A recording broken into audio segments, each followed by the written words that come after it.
je peux rien dire parce que j'ai vu quelques bribes, quelques tweets passer, mais je n'ai pas vu l'émission dans son intégralité.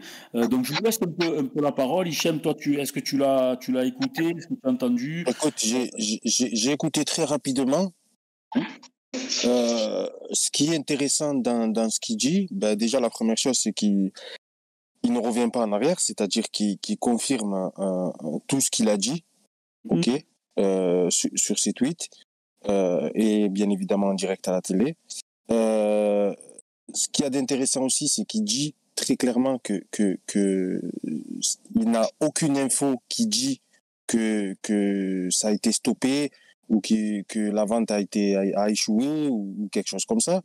Et ce qu'il y a de super intéressant, c'est qu'il dit, donc ça sort de sa propre bouche, et ça c'est très intéressant dans le sens où nous on avait l'info, et ça Gilles, quand je vais te le dire, ça va te rappeler de très bons souvenirs.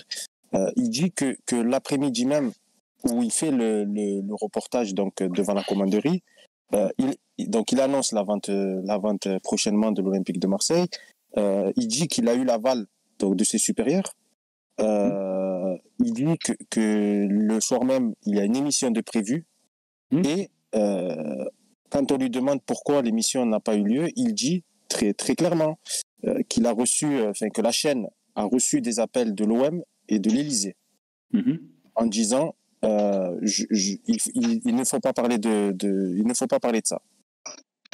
Et quand on lui pose la question de savoir pourquoi, il dit très clairement ils nous ont dit de ne pas parler de ça, non pas parce que les infos étaient fausses, il ne faut pas parler de ça parce que ce n'était pas le moment de parler de ça. Voilà. D'accord. Alors Bart qui nous dit Mathias Manteghetti, franchement convaincant chez le FC Marseille. Salut Loïc Forza OM, on t'embrasse. Loïc, mon frérot. Salut Loïc. Gabi qui nous dit j'ai écouté et vu l'émission. Gabi, est-ce que tu peux nous dire un peu, essaye de réagir dans le chat, dis-nous également ce que tu en penses. Najib qui nous dit, il y a beaucoup de dit, un ancien joueur de l'OM a été mandaté pour sonder l'OM pour un éventuel achat, mais le club était déjà en négo. Alors ça, on sait qui c'est. Hein. Ouais, c'est Fabrice. Voilà, ceux qui suivaient à l'époque un peu les aventures, les tribulations du Massilia Football Club, on l'avait d'ailleurs même invité, il me semble, Hichem, si je ne me trompe pas, c'est vrai. Simplement de Fabrice Abriel, qui s'en était absolument pas caché, il avait été clair et absolument transparent concernant ces tentatives de rapprochement entre des États émiratis, si je ne me trompe pas. C'est ça. En fait, il a été mandaté par des responsables donc de multinationales un peu émiratis pour racheter l'OM. Et quand il est rentré en contact avec l'OM personnellement, l'OM a dit on ne peut pas parce qu'on est déjà en négociation exclusive. C'est ce qu'il nous avait dit. C'est ce qu'il nous avait Exactement. dit. David, je vais te faire réagir parce que David, pour ne rien vous cacher, était un fervent, un assidu, un fidèle des émissions de Massilia à l'époque, si je ne me trompe pas, David. Ouais, et c'est vrai qu'après, on s'était parlé au mois de juillet, je crois, David. Hein, c'est ça, ouais. C'est ça. Tu m'avais fait part de beaucoup de remontrances, de critiques. Hein, il faut appeler un chat un chat. On avait discuté une bonne heure et demie, et puis on avait convenu un jour de se retrouver sur un live pour en discuter. Alors tu vois, c'est pas fait, David. C'est incroyable. C'est marrant parce que regarde, on peut pas dire que c'est prémédité. Il devait venir samedi, on devait parler de foot, de match, d'avant-match. Bon, finalement, il a eu des problèmes de connexion samedi. J'ai dit, écoute, on remet ça lundi, pas de problème, il vient lundi. Donc bon, il se passe ce qui se passe avec René, la disparition tragique de René, l'hommage à René, on parle de ballon, et puis, bon, Mathias Manteghetti qui fait donc son FC Marseille, son émission sur l'FC Marseille, et tu te retrouves, David, du coup, à parler d'OM. Donc, David, tu as la parole, il y a Hichem, voilà. C'est d'autant plus incroyable, Gilles, que j'ai souvent essayé de contacter Hichem sur les réseaux sociaux, et bon, je sais que c'est un homme très sollicité, j'ai jamais malheureusement eu l'occasion de... Je suis désolé, vraiment. Si je t'ai répondu, je suis désolé. Il y a aucun souci. Bien les choses. Il n'y a aucun souci. Mais du coup, pour résumer ce que dit Gilles, moi j'étais un fervent convaincu de la vente OM. Pas que à travers les déclarations des divers intervenants insiders ou journalistes, mais par un faisceau d'indices et à un moment, je me suis un peu perdu. Et je dois l'avouer, Hichem, c'est pas une attaque personnelle, que j'ai été un peu perdu par rapport à certaines de tes déclarations sur lesquelles tu es revenu après. Et là, pour moi, le discours était brouillé. Par contre, paradoxalement, tu vas me dire ou vous allez me dire, il y a certaines personnes comme Thibaut qui sont restées assez factuelles et assez directes dans ce qu'ils disaient, et notamment Mathias aussi, qui je savais était tenu par sa chaîne, par son employeur. Donc aujourd'hui, moi qui suis un extérieur à Marseille, à chaque fois quand je viens à Marseille, je suis frappé par une chose. C'est le développement incroyable de cette ville sur les 30 dernières années, et notamment l'accélération qu'il y a depuis 10-15 ans. Ça va dans le sens de quelque chose, d'un développement de l'OM beaucoup plus grand que le club lui-même. Et ça me rassure en fait. Je vous le cache pas, l'intervention de Mathias aujourd'hui, elle me remet une pièce dans le truc et ça me donne envie, en fait, d'y croire à nouveau. Maintenant, une question. Voilà, c'est vrai que quand j'ai discuté avec toi, Gilles, j'étais dubitatif, j'avais des questions assez sérieuses sur. Il y a quelque chose, Hichem et Gilles, une question que j'aimerais vous poser à tous dans la room là. Juste, avant que tu continues, tu étais plus que dubitatif là, c'est un euphémisme. Hein. Tu étais revendicatif. Oui, parce que si tu te rappelles, Gilles, on avait des questions ouvertes, des questions qui n'avaient pas. Vas-y. Donc, une des questions, c'est moi, je ne comprends pas. Et là, je m'adresse à vous tous. Je ne comprends pas pourquoi quelqu'un qui s'engage sur un tel processus pour avoir de la visibilité reste dans l'ombre aussi longtemps. Ça va à l'inverse de ce que l'on veut faire. Aujourd'hui, si je compare avec le projet qatari qui n'a rien à voir, ça je l'ai bien compris, le but du jeu, c'est de promouvoir le Qatar et de promouvoir les investissements du Qatar. Donc pour moi, promouvoir le développement du Moyen-Orient à travers l'Arabie Saoudite, ça devrait passer par une vraie visibilité. Cette histoire de rester dans l'ombre, je ne la comprends pas, honnêtement. Moi, si je vais te répondre à ta question, mon ami, par une question très, très, très simple. Si tu peux me répondre, c'est bien. Si tu peux pas, c'est pas grave. Je pense pas que tu vas pouvoir me répondre. Qui a dit que les Saoudiens venaient à l'OM pour promouvoir leur image? Tu veux que je te donne ma réponse? Oui. Pour moi, tout cet axe de communication a été orienté autour de Vision 2030. Vision 2030, pour moi, c'est une opération de communication. D'accord, mais en parlant concrètement de l'Olympique de Marseille, qui aujourd'hui ne peut être sûr que les Saoudiens achètent l'Olympique de Marseille avec espoir de redorer leur image ou de promouvoir leur image? Alors, mais moi, je vais te retourner la question, mon ami. Quel serait l'intérêt pour un État ou pour une région de s'acheter un club de football si ce n'est pour promouvoir son image? Le sport, la seule vocation du sport et des gens qui investissent dans le sport, ce n'est pas pour gagner de l'argent, puisque gagner de l'argent, il y a plein d'autres business où on peut le faire. Bien sûr. Pour véhiculer une image plutôt positive. Et l'image positive, elle est véhiculée avec les gagnants. C'est pour ça que les Qataris aujourd'hui s'étouffent, parce qu'ils investissent beaucoup. Le PSG est relativement séduisant, mais ils ne gagnent pas. Donc, alors moi, je vais t'expliquer un truc. Aujourd'hui, à Marseille, je dis bien à Marseille, aujourd'hui à Marseille, s'il n'y a pas sa position stratégique en termes de géographie, s'il n'y a pas le port, s'il n'y a pas son ouverture sur le Maghreb, s'il n'y a pas son ouverture sur l'Asie, aujourd'hui, il n'y a pas de vente de l'Olympique de Marseille. Mais Hichem, je veux te dire un truc, c'est-à-dire qu'on peut très bien décorréler le fait d'annoncer qu'on est propriétaire de l'OM et le fait d'après élargir sa communication en disant que ça appartient à un projet global. Oui, je suis entièrement d'accord avec toi. Qu'est-ce qui empêche de faire ça? C'est-à-dire je suis entièrement d'accord avec toi, mon ami. Sauf que quand ils achètent l'Olympique de Marseille, ils ont espoir et envie de racheter le stade Vélodrome. Ils ont espoir et envie d'investir massivement dans Marseille, dans la ville de Marseille. peut-être que c'est un calendrier, peut-être qu'aujourd'hui, ils sont au club, ils font leur travail paisiblement, mais ils n'ont pas besoin de crier sur tous les toits qu'ils sont majoritairement propriétaires de l'Olympique de Marseille. Vas-y, Hein? vas-y. Et Vas-y. quand il viendra le bon moment pour l'annoncer, crois-moi qu'ils l'annonceront. Mais moi, je ne vois aucun inconvénient à ça, aucun souci. Qu'il y ait une stratégie pour que la mariée soit la plus belle possible une fois qu'on annonce les fiançailles, il n'y a aucun Ouais. problème. Ouais. Le seul truc qui me dérange, c'est aujourd'hui, quand on annonce des investissements colossaux et que le dossier Paul Lirola traîne autant. Quand on annonce des investissements... Attends, laisse-moi finir, s'il te plaît. Ouais, vas-y. Et plus que le dossier Paul Lirola, c'est surtout le dossier Aminarit. Ouais. Parce que là, qu'on m'explique dans la communication que des joueurs de l'OM sont obligés de reporter une partie de leur salaire pour embaucher Aminarit, là, je t'avoue que je ne comprends pas du tout. Et toi, alors, si tu me dis que tu comprends ça, j'aimerais que tu m'expliques. Alors, je vais t'expliquer, mon ami, tout simplement, et avec le plus de mots que possible pour que tu comprennes. Parce que des fois, moi, très souvent, j'ai du mal à m'exprimer ou à expliquer les choses. L'OM passe à la DNCG en juin. D'accord?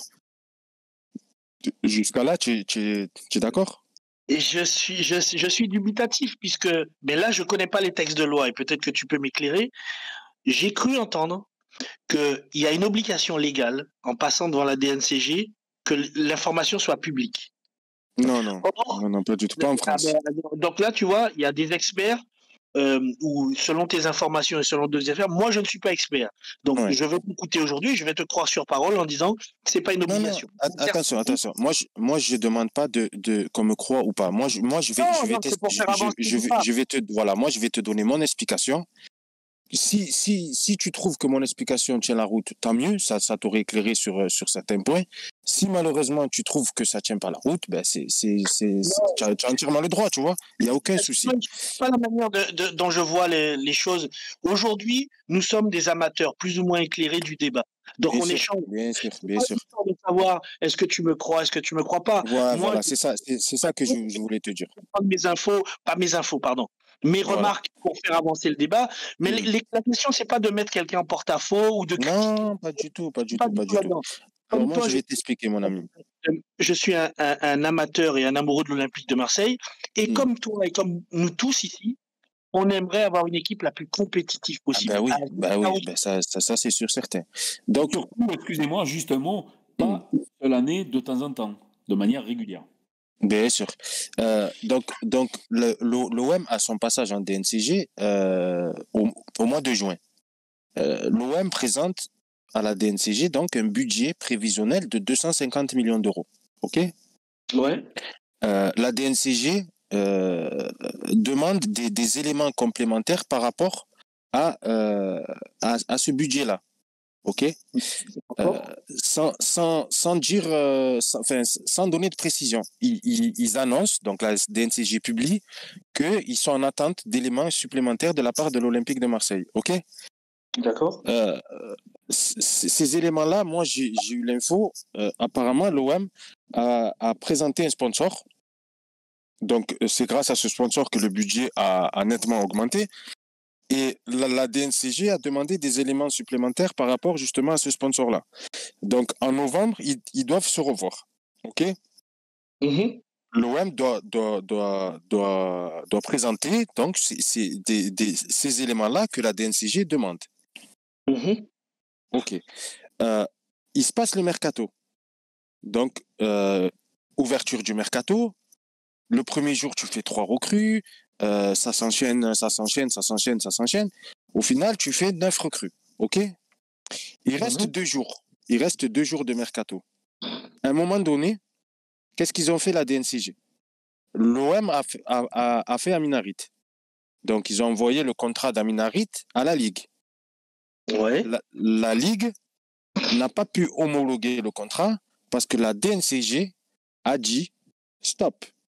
Ils ont fait assez de recrues. En attendant les éléments supplémentaires qui nous manquent, on ne peut plus laisser passer de recrues de la part de l'Olympique de Marseille. Non, Hichem, tu fais erreur en disant ça parce que l'OM n'était pas dans la capacité d'apporter cet élément complémentaire. Le deuxième passage à la DNCG au mois de novembre va concerner le mercato d'hiver. On peut avoir une interdiction de recrutement. Donc là-dessus, je pense, Hichem, Mais tu fais une erreur là-dessus. non, au mois de novembre, quand tu vas passer à la DNCG. C'est pour, entre guillemets, préparer pour le mercato d'hiver et terminer la saison. Donc on sera peut-être dans l'obligation de céder des joueurs, d'alléger la masse salariale, et à ce moment-là, on pourra peut-être remplacer ces recrues. Tu ne pourras pas acheter sans vendre et on risque peut-être une interdiction de recrutement. Et si tu risques... Attends, j'ai fini. Il déroule son si tu risques tout ça, Momo, une interdiction de recrutement, tout ça, c'est par rapport à quoi? C'est par rapport justement aux éléments que tu dois présenter.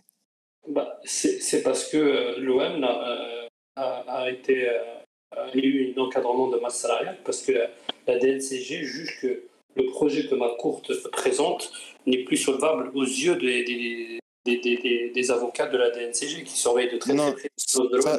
C'est un problème de solvabilité de Non, sur ça, je suis pas d'accord, Momo, parce que la seule raison pour laquelle tu as un encadrement salarial, c'est sur l'exercice qui vient de passer, c'est-à-dire sur la saison dernière. Si je peux me permettre juste une remarque, on parle effectivement de 9 nouvelles recrues, mais il faut pas oublier aussi les fins de contrat et les joueurs qui sont partis. Ça veut dire que cette masse salariale, elle a évolué et selon moi, selon ce que j'entends, elle a plutôt évolué dans le bon sens. Donc même s'il y a un gap qui est encore en notre défaveur, est-ce que ça justifie que le contrat d'Amin Harit soit suspendu? J'allais en venir. Donc la DNCG a dit, tant qu'on n'a pas les éléments qui nous manquent pour valider justement le budget, parce que je répète encore une fois, l'OM a présenté un budget prévisionnel sur l'exercice en cours, c'est-à-dire de cette année-là, de 250 millions d'euros. La DNCG, c'est un gendarme, c'est-à-dire que quand tu leur donnes un budget, eux, ce qui leur intéresse, c'est de savoir la provenance des fonds et si le club est toujours solvable. Ah non, absolument, Hichem. Ça veut dire que quand l'OM est passé devant la DNCG, ils sont pas arrivés la fleur au fusil. Ils ont présenté des documents, ils ont présenté un actionnaire. Donc la DNCG, même si on a quelques doutes, en plus, il semblerait, d'après ce que dit Macias et divers intervenants, que l'État est partie prenante là-dessus. Ça veut dire que les garanties au plus haut sommet de l'État, la DNCG devrait les avoir. Non, ça marche pas comme ça. Ça marche pas comme ça.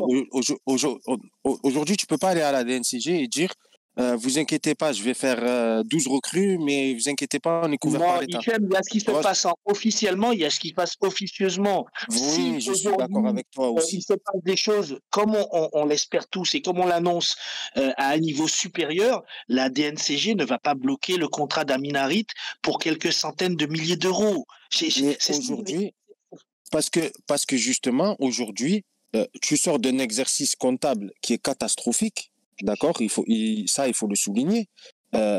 C'est pour ça d'ailleurs que tu es encadré par la DNCG au niveau de ta masse salariale. Mais l'OM doit revoir la DNCG en novembre. La DNCG a publié, c'est elle-même qui a publié qu'ils étaient en attente de documents supplémentaires de la part de l'Olympique de Marseille.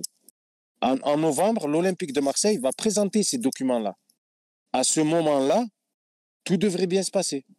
À ce moment-là, c'est là où tu vas voir ton budget validé. Si les documents présentés sont en adéquation avec ce qu'attendent évidemment la DNCG, du moment où après ton budget il est validé, c'est fini, tu n'auras plus de problème. Non, mais ça veut dire qu'Hichem, au mois de novembre, Macourte devra apporter des garanties. Ce qu'il avait fait à l'époque, il avait apporté 20 millions d'euros la saison dernière, malgré la qualification en Ligue des Champions. Il s'est engagé à apporter 20 millions dans les comptes du club. Et là, ça veut dire, Hichem, il faut qu'il apporte des garanties en novembre pour qu'on n'ait pas une interdiction d'achat de joueurs. Oui, mais on sera dans l'obligation de vendre des joueurs. C'est vraiment ce rôle du gendarme financier. C'est garanti là, Momo. En fait, Hichem, c'est le souci de la DNCG, c'est qu'il juge que la solvabilité, le projet qui a été présenté, ne correspond pas ne correspond pas à ce qui a été fait. Ça veut dire qu'il y a une incohérence de la part de l'OM. Ça veut dire qu'ils vont... Et la DNCG se dit que l'OM ne va pas respecter le budget prévisionnel en fin de saison. Donc, d'où l'inquiétude de la DNCG. Il faut savoir que Macourt a accumulé des déficits depuis 5 ans qui sont abysses. D'accord. Alors, il faut juste moi m'expliquer juste 2-3 points. Pourquoi Macourt chaque année en fin d'exercice met 20 millions, une fois il a mis 14 millions, il y a 2 ans il a mis 17 millions. Enfin, chaque année il met c'est pas son argent personnel, mais il met de l'argent pour passer pour passer au feu vert de la DNCG. Pourquoi cette année il ne l'a pas fait? Pourquoi attendre novembre? Constant Wischrek a donné l'info qu'il avait mis 50 millions d'euros dans les comptes du club. C'est une chose que je peux confirmer aussi, même de mon côté, que j'ai eu l'info aussi. Cet été, Macourt a vraiment mis 50 millions d'euros dans les comptes du club. On avait donné l'info sur SportMed. De notre côté, on a confirmé cette info. Après, moi, j'ai eu cette info-là, mais il faut pas dire Macourt, en fait. Il faut dire JP Morgan a envoyé 50 millions d'euros dans les comptes de l'Olympique de Marseille. Le doute subsiste. Excusez-moi, je vais juste un peu intervenir pour prendre un peu des questions et des remarques du chat. Gabi OM qui nous dit grosses interrogations concernant le mercato, d'où vient l'argent. Bon, ça on le sait, hein, ça revient régulièrement sur le tapis. Est-ce que Macourt s'est fait prêter de l'argent? Comment est-il possible que le capital puisse être doublé en décembre? Voilà, bon, ça c'est des questions qu'on vient d'évoquer. Bill KOM qui nous dit Manteghetti, il m'a convaincu, il m'a fait replonger, mort de rire. Voilà. Alors, moi j'ai une question à vous poser, qui avait un peu suivi l'émission. Est-ce que finalement, d'après les explications de Mathias Manteghetti, est-ce que ça ressemble pas un peu à ce qu'a vécu Thibaut? À savoir, d'après ce que je comprends, hein, il a été donc censuré. Exactement. Ça ressemble comme 2 gouttes d'eau à ce qu'a vécu Thibaut, alors quelque part. Oui, sauf que ça. Parce que bon, il a rapidement éteint l'incendie, il a pu parler. Thibaut, lui, a continué, donc il a eu une mise en demeure. Oui. C'est ça. Les amis, j'ai une question simple parce que moi, je suis un supporter lambda, je regarde ça de très loin. C'est toujours la même question.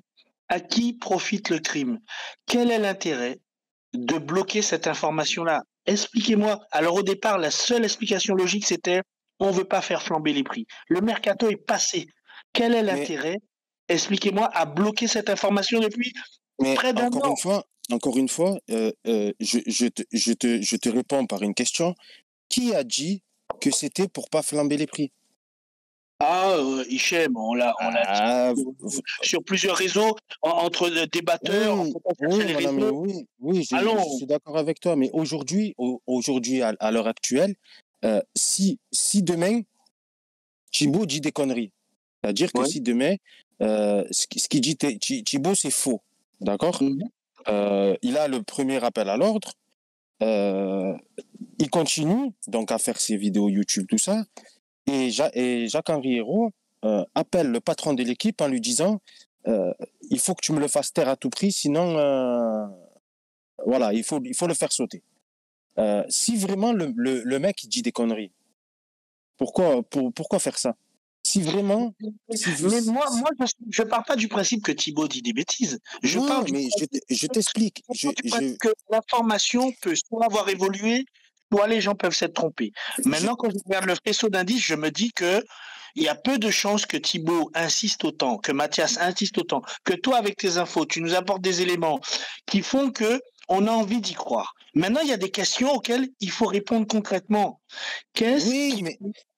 Aujourd'hui, l'acheteur, je parle juste de l'acheteur, l'acheteur, son intérêt à lui, c'est d'avoir une caisse de résonance sur le monde. Qu'est-ce qui fait qu'il dit que vous vous rendez compte?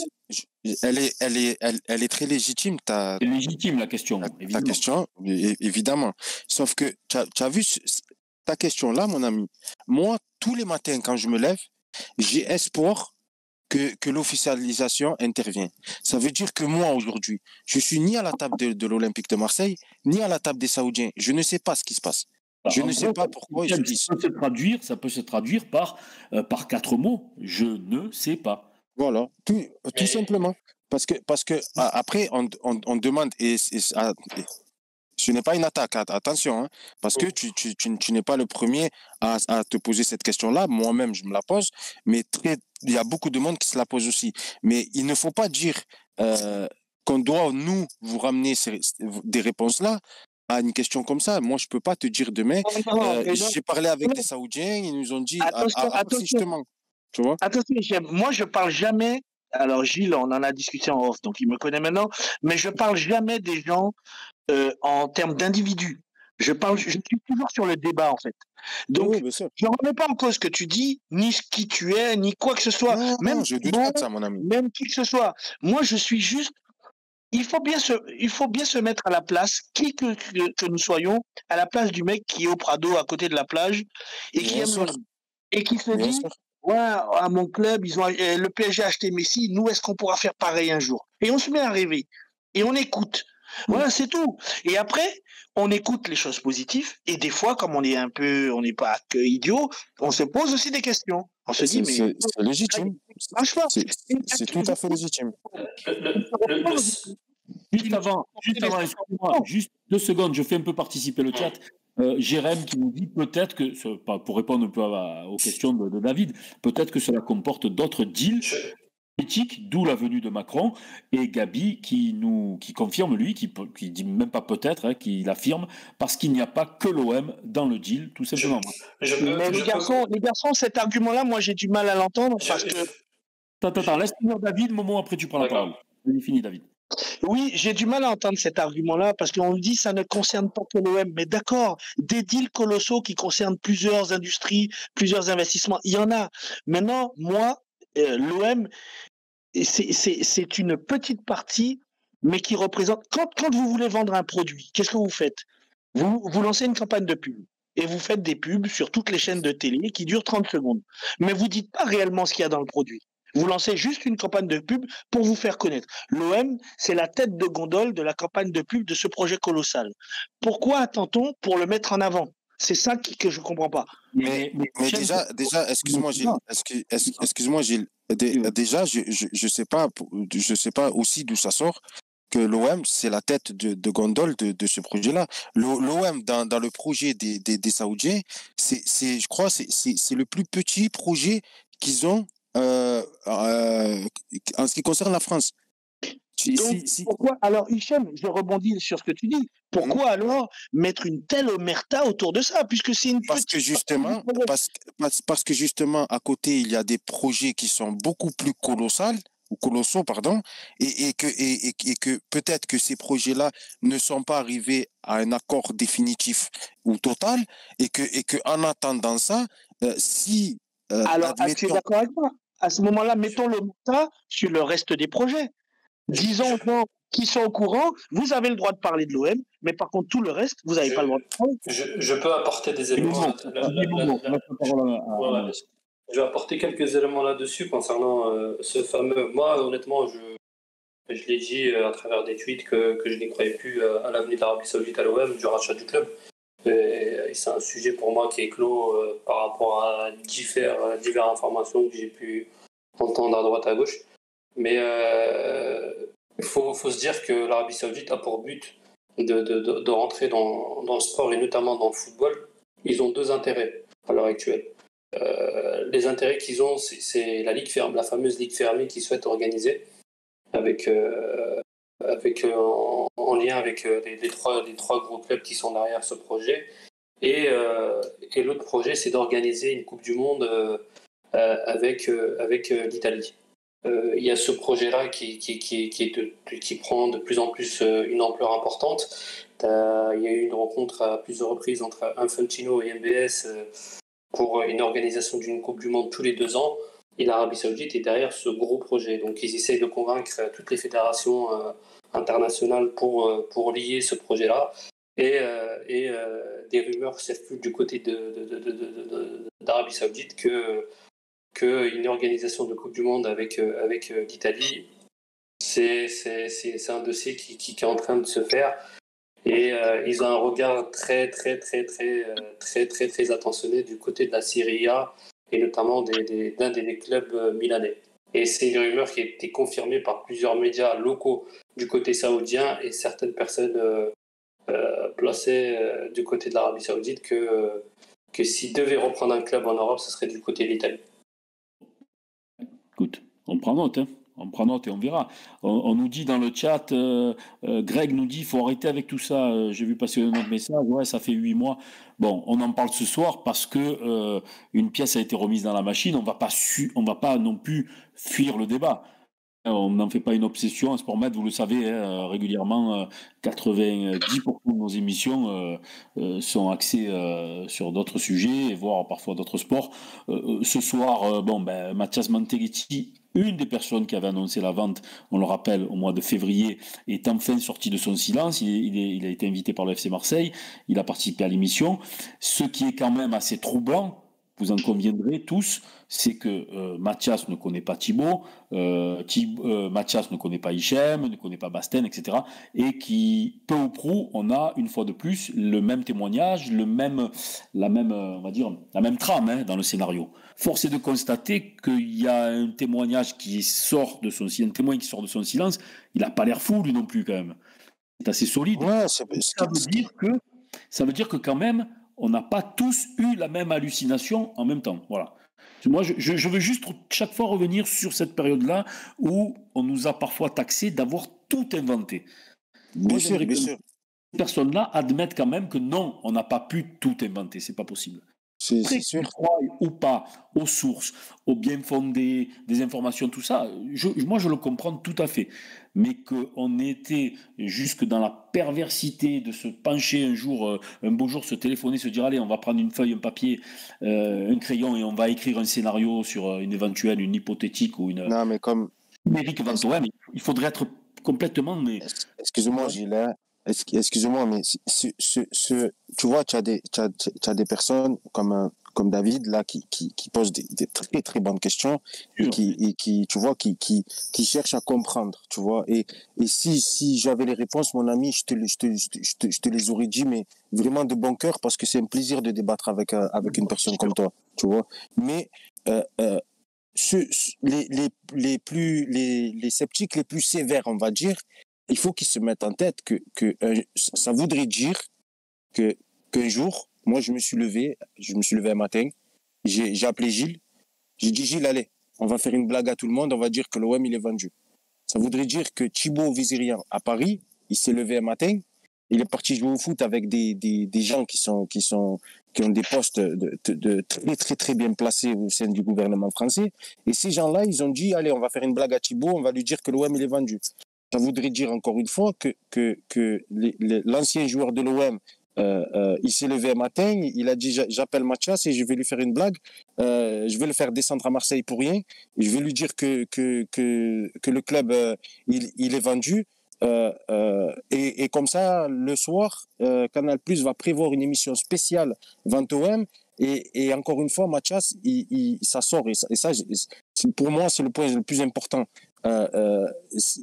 Il dit très clairement que le soir, quand l'émission de Canal+ est prévue, il a reçu, enfin, les gens de Canal+, au plus haut, ils ont reçu des appels de l'Olympique de Marseille et de l'État en disant il ne faut pas faire cette émission-là, il ne faut surtout pas parler de ce qui se passe en ce moment. Ça voudrait dire que soit nous, on est fous, c'est-à-dire qu'il y a un mec qui a contrôlé toutes les sources et qui a dit allez, moi je suis fou, je lance la plus grosse escroquerie du football français, soit il y a quelque chose, mais malheureusement, quand on a pu vous donner des infos, parce que c'était dans nos moyens, avec nos sources, on vous les a données, mais aujourd'hui, ça y est. Moi, quand on me pose la question, est-ce que tu as des nouvelles de la Vente OM, je dis moi juste, il manque plus que l'officialisation.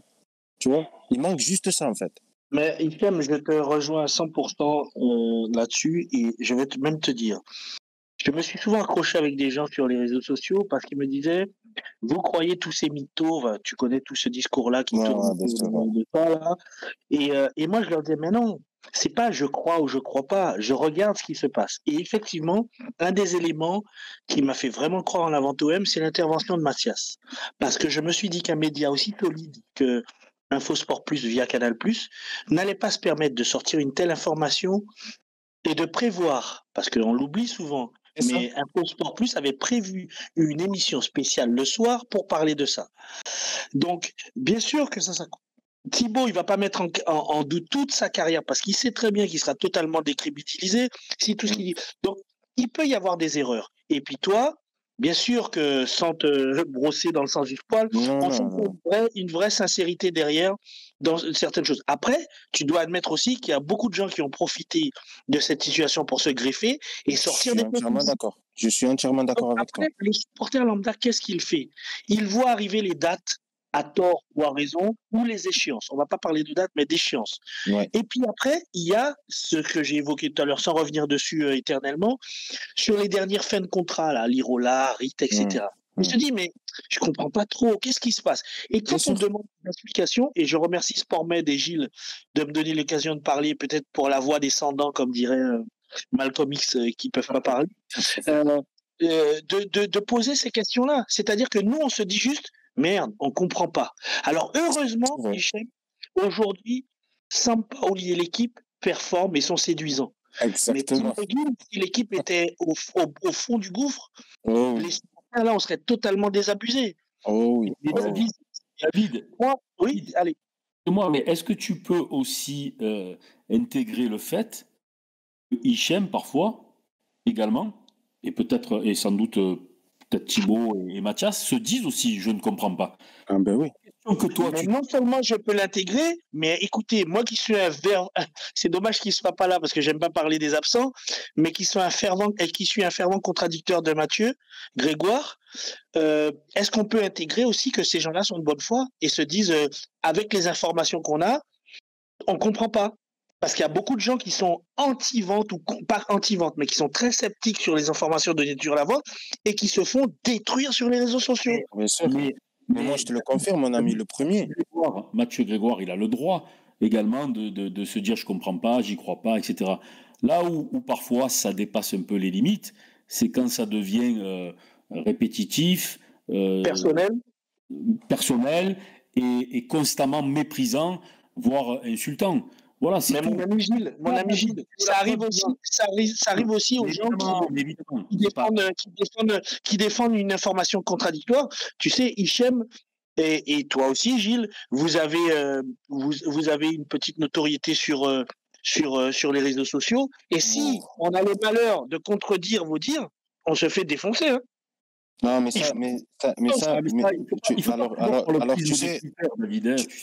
tu sais, David, regarde. Moi, je suis le premier à me plaindre des gens qui parlent mal sur Twitter quand on met des tweets ou quand voilà, je suis le premier, mais je suis le premier aussi à reprendre de voler les gens justement que je sais qui croient à la vente, qui sont derrière moi, tout ça. Je leur dis pareil, je leur dis, ils ont le droit de ne pas croire. Celui qui se pose des questions, il a entièrement le droit. Il ne faut pas tout mélanger. Il faut rester avec le respect. En réalité, ce qu'on peut retenir du témoignage d'Hichem, c'est qu'il y a des incompréhensions, je pense, du côté des personnes qui ont été informées à un moment donné. Une chose qu'on ne peut pas nier, c'est que si il y a autant de sources différentes et de canaux d'information aussi divers et variés, aussi bien géographiquement que, on va dire, sociologiquement. Hichem n'a rien à voir avec Thibaut. Thibaut ne connaît pas Mathias. Voilà. On peut quand même au moins laisser le bénéfice du doute à ces personnes-là et ne pas forcément les traiter de mythos. En même temps, au même moment, au même endroit, sur le même sujet, ces gens-là auraient reçu des informations qui sont identiques. Bien sûr, Gilles, ça c'est une évidence. Il ne faut pas faire insulte à l'intelligence de tes auditeurs qui ne font pas la part des choses entre une information pour laquelle ces gens-là auraient pu, 1, être abusés, 2, s'être trompés, 3, l'information peut avoir changé aussi. Ça, on en est tous conscients.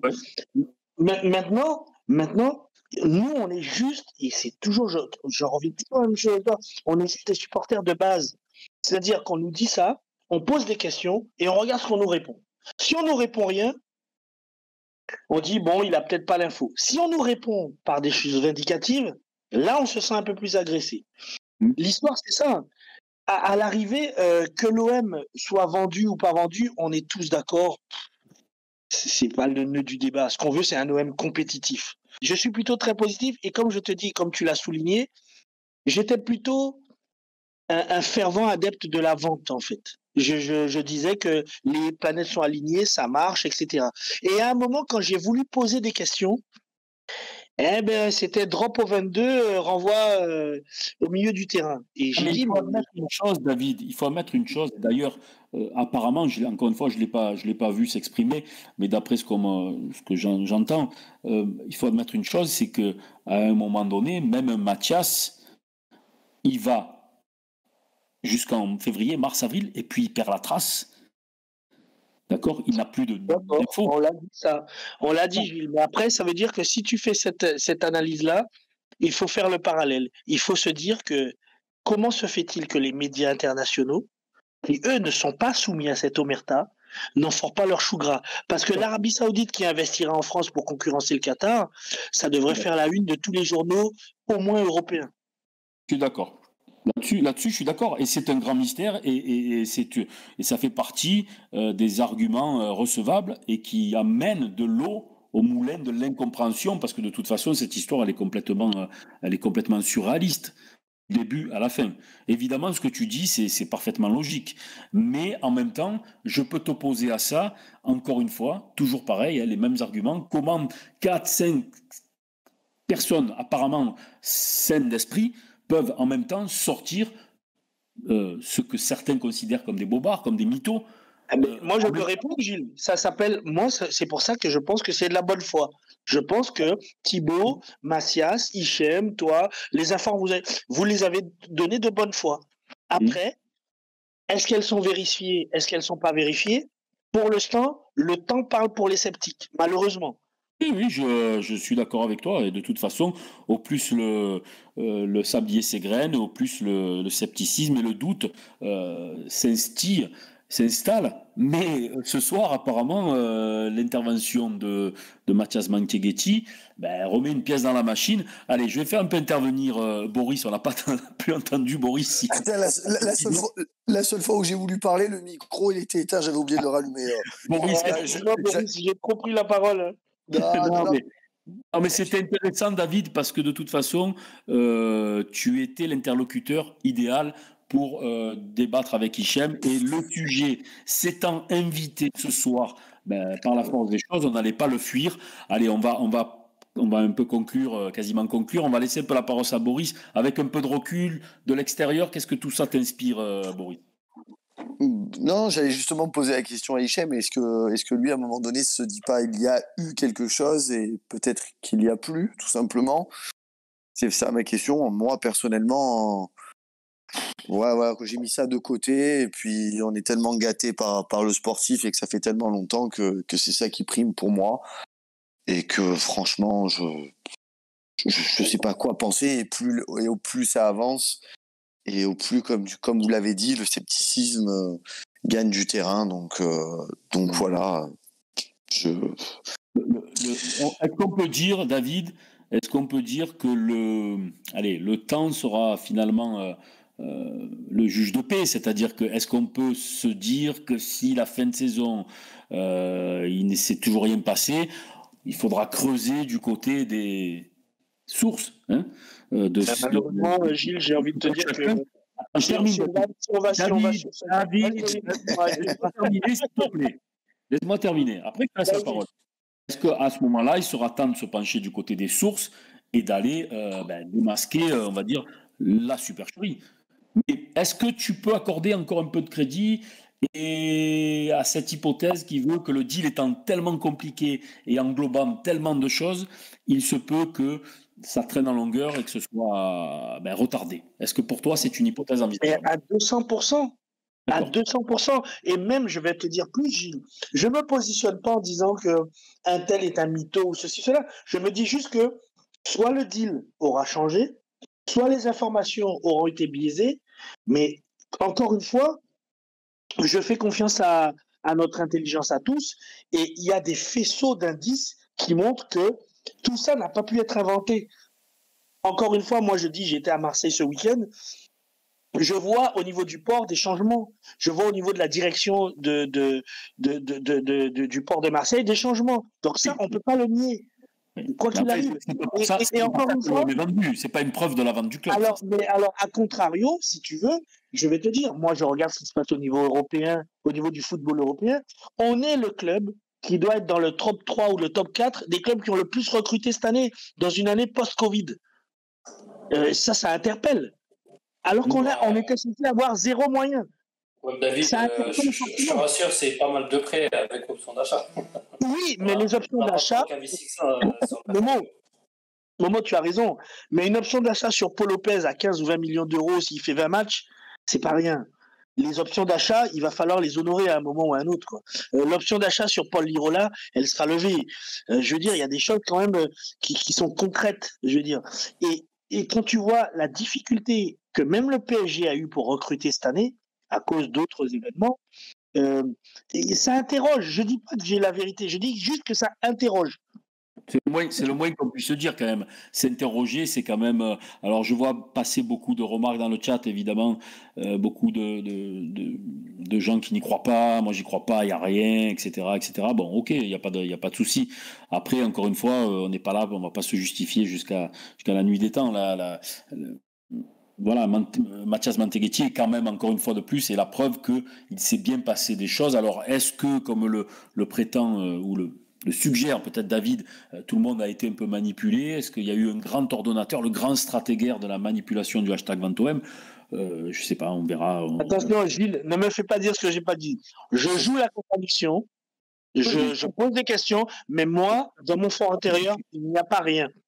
Il se passe quelque chose, et j'espère en tout cas que la vente sera concrétisée à un moment ou à un autre. David, quand tu émets cette hypothèse, je ne la moque pas, hein, si tu veux, je ne la caricature pas, cette hypothèse. C'est-à-dire que, pourquoi pas?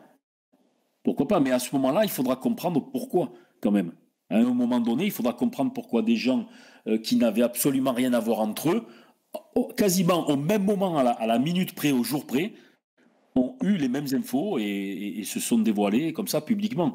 Voilà. Bon, écoute, moi je peux quand même témoigner de certaines choses que j'ai vues. Je suis pas fou, j'ai aucun intérêt à faire ça. Encore une fois, on en a parlé, je crois samedi. Certains prétendent qu'on peut gagner de l'argent en faisant des vidéos. Non, alors détrompez-vous, c'est pas vrai. C'est des bêtises. Ni personne, ni Mathias. Au contraire, il y a plus de coups à prendre. Regardez Thibaut, Mathias qui travaille plus à Canal. Bon, ça n'a rien à voir, certes, mais non, c'est pas en sortant de ce que vous pourriez, c'est des détracteurs pourraient appeler des fake news qu'on s'enrichit. C'est pas possible parce que de toute façon, ça pourrait marcher peut-être quelques semaines à la limite, mais la supercherie, une fois dévoilée, de toute façon, le ballon de baudruche se dégonflerait illico et puis il n'y aurait aucun intérêt derrière, puisque aucune possibilité de pérenniser quoi que ce soit. Donc voilà, bon, après, on va pas refaire toujours les mêmes débats. Moi, j'étais plutôt contre en reparler et il s'avère que, bon, l'actualité nous a mis au pied du mur, on était obligé quand même de l'évoquer un petit peu, on a un peu débordé, c'est 23h34, vous êtes sur SportMed, on va bientôt tirer le rideau. Allez, le dernier mot, Momo, le dernier mot. Tu veux le dernier mot aussi? Alors, preuve vivante, Momo, qu'il y a la pluralité respectée à SportMed, puisque Momo, vous l'avez bien compris, n'y croit plus du tout. Et donc, SportMed n'est pas prisonnier du hashtag VantoM. On peut s'exprimer. Moi, je milite sur une hypothèse qui est pour moi de plus en plus plausible d'un all-in de ma courte sur cette saison. Après, pour les saisons suivantes, on verra. Mais en tout cas, il mise gros, je pense, sur cette saison. C'est un all-in de sa part. Et on verra pour les années suivantes.